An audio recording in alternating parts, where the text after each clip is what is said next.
Good morning, students. This is your English class, and today we will study English grammar. And today's topic is auxiliaries. In English, there are two types of auxiliary verb, primary auxiliaries and modal auxiliaries. The primary auxiliary verbs are different forms of the verbs be, have, and do. Examples: am, is, are, was, were, has, have, had, does, did. English में दो तरह की auxiliary verbs होते हैं. First होते हैं हमारे primary auxiliaries and second होते हैं हमारे मॉडल ऑक्सिलरीज. जो हमारी प्राइमरी ऑक्सिलरी वर्ब्स होते हैं वो हमारे हेल्पिंग वर्ब्स, जो मैंने आपको पहले भी I have told you this before, the helping verbs which we use, जो कि हमारे मेन वर्ब्स को हेल्प करते हैं अपना पूरा प्रॉपर सेंटेंस में फॉर्मेशन में, like be, have, do, did, is, am, are, was, were, has, have, had. ये सारे हमारे प्राइमरी ऑक्सिलरीज में आते हैं. Now moving on to modal auxiliaries और modals. Modals express the willingness, intention, insistence and the wish. जो modals होते हैं हमारे या मॉडल ऑक्सिलरी वर्ब्स जो होते हैं वो बताते हैं या एक्सप्रेस करते हैं किसी भी एक्शन की विलिंगनेस को, इंटेंशन को, कि क्या हमारी इंटेंशन है. इंसिस्ट, जब हम किसी चीज़ के लिए किसी को इंसिस्ट कर रहे होते हैं, फोर्स कर रहे होते हैं, या फिर किसी भी विश या इच्छा को, like shall, will, would, should, ought, to and must to do a verb or an action. Modal verbs such as may, might, can, could, will, would, shall, should, ought to and must are used to express more than one sense, such as implying possibility, capacity, ability, willingness, intention, insistence, wish, etc. जो modal verbs हैं हमारे may, might, can, could, will, would, etc. ये जो है ये एक से ज़्यादा सेंस को कन्वे करने के लिए हम यूज़ करते हैं, जैसे कि possibility, capacity, ability, willingness, insistence और इंटेंशन को कन्वे करने के लिए हम इन मॉडल ऑक्सिलरीज को यूज़ करते हैं.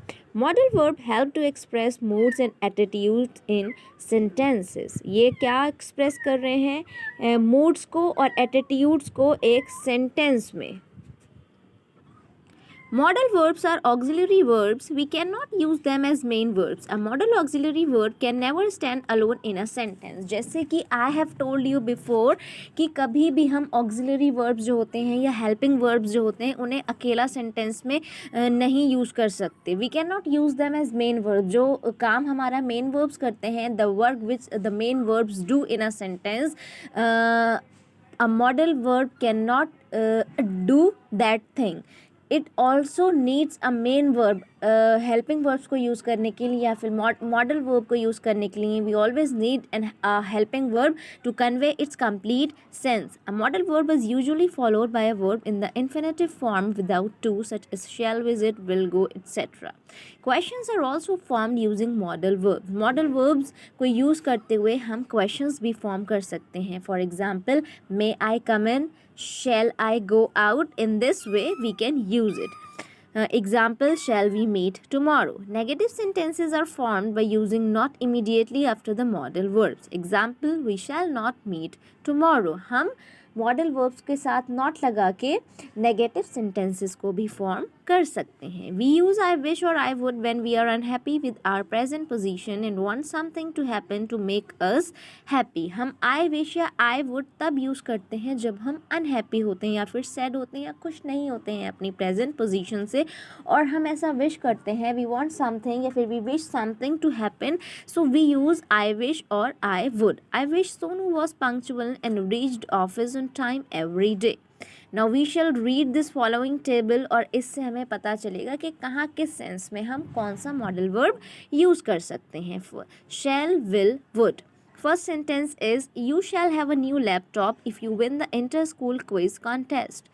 यहाँ पर जो हमने shall को यूज़ किया है ये दिखा रहा है what it is showing, what it is expressing, a promise when used with the second and third person pronouns. It is a promise जब हमने second और third person pronouns के साथ इसे यूज़ किया है. सेकेंड वाले सेंटेंस में, you shall go to the doctor immediately as your ankle is twisted. यहाँ पर ये it is expressing a command और advice. Third, you shall be punished if you do not follow the instructions of your swimming coach. यहाँ पर it is expressing a threat. यहाँ पर एक warning दी जा रही है, एक थ्रेट दी जा रही है. ये उस सेंस में एक्सप्रेस कर रहा है. So we have used shall and in 3 complete different meanings और senses. Now moving on to will. I will help you to complete the project. यहाँ पर विलिंगनेस दिखाई जा रही है. विल का यूज़ हमने किया है विलिंगनेस दिखाने के लिए, किसी भी इंसान की खुद से स्वेच्छा दिखाने के लिए, कोई भी काम करने के लिए. Second, I will bake a cake for you on your birthday. यहाँ पर हमने जो विल यूज़ किया है, it is showing a promise to do a work. Third, I will never disclose your secret to anyone. यहाँ पर it is a determination, एक निश्चय, दृढ़ निश्चय दिखाया जा रहा है to do something. Fourth, will you permit me to go to little early today? Here हमने will use किया है and what it is expressing? It is expressing a request. Now moving on to would. I would like to travel alone. Here we have used would and it is expressing what? A wish. Second, I would not have accompanied you at such a short notice. I had other plans. यहाँ पर it is showing, it is expressing a refusal. Will को use करके हमने एक refusal को express किया है. Would. In third sentence, would you help me make a model of the windmill. Here it is expressing a polite request, कि हम किसी से कुछ रिक्वेस्ट कर रहे हैं to do something. Now should ought to must, कहाँ पर हम ये किस तरह से यूज़ करते हैं.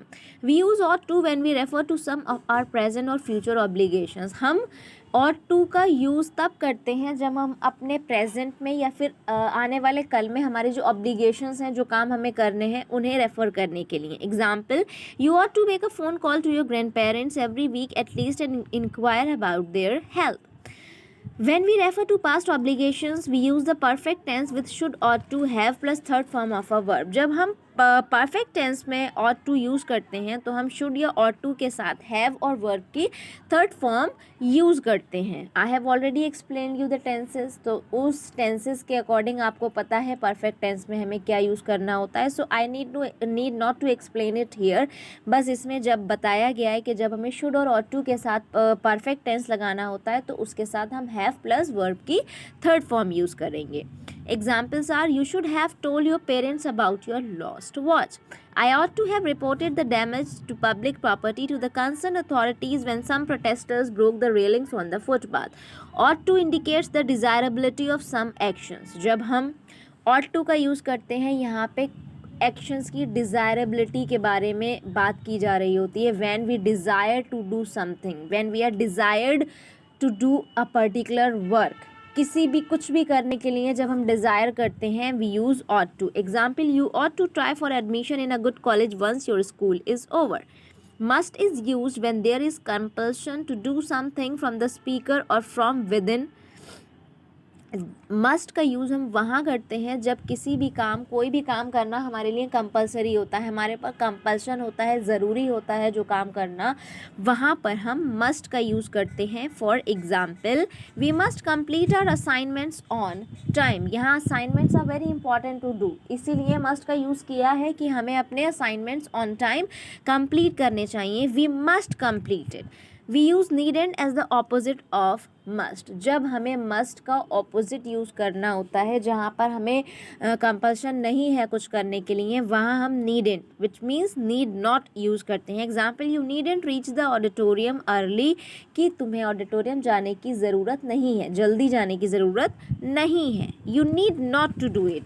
The gate will not open before 6 PM. In negative sentences should is followed by not. जब हम नेगेटिव सेंटेंसेज बनाना चाहते हैं तो शुड के साथ we use not. whereas ought to is written with a not such as ought not to. और जब हमें ought के साथ नेगेटिव सेंटेंस बनाना है तो हम इस तरह से यूज़ करते हैं ought not to. ought to not, we never use ought to not. when we have to make a negative sentence using ought to, we will write it as ought not to. this is the correct way of writing it. ought to not is completely incorrect. the correct way is ought not to. Example, we should not go out alone to deserted place late at night. Second example, अगर इसी का हम coat करते हैं तो we ought not to go out alone to a deserted place late at night. So children, this is all about your auxiliaries के auxiliaries क्या होते हैं? Basically auxiliaries are your helping verbs which I have told, जो आपको help करते हैं एक sentence में, सेंटेंस फॉर्मेशन में। मोस्टली बहुत रेयर केसेस में ऐसा होता है कि we don't use helping verbs in a sentence, वरना it is necessary to use a helping verb in a sentence. तो वही है हमारी primary auxiliaries and second is model auxiliaries. कहाँ पर कैसे यूज़ करना है, here I have all explain. Hope you all have understood the chapter.